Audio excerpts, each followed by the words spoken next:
YouTubers, this is fatboy2809 again, here with another Lego gun. Okay. And this Lego gun is a Lego pistol, which looks pretty cheap and tacky, but it is an excellent semi-automatic Lego pistol. Okay, now on to the loading of the gun.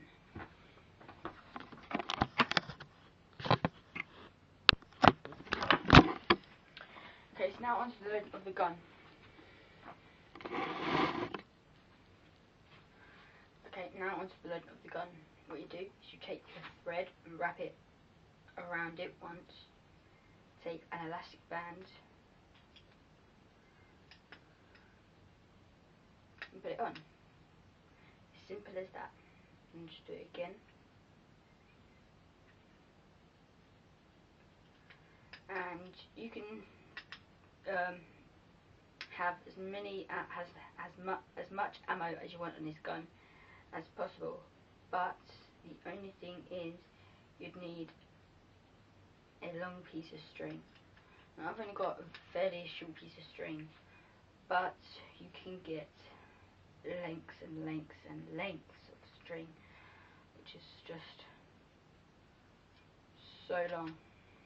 Okay, so now that the gun is loaded, onto the firing. Okay, so now onto the firing of this Lego semi-automatic pistol.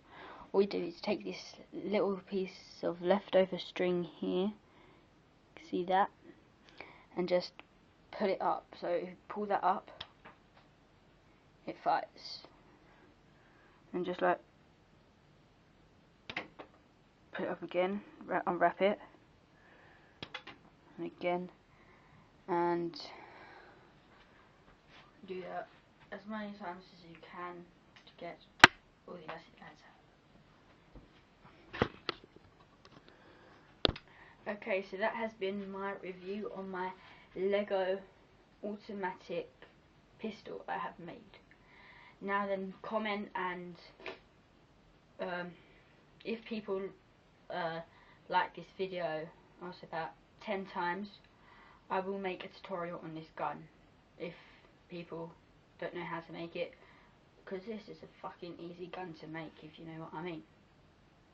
Couple of pieces, 1, 2, 3, 4, 5, 6, 7, 8, 9 pieces, maybe 10, including this. Okay, so this has been fatboy2809 with a Nerf. Why do I keep saying Nerf? With a Lego semi-automatic pistol.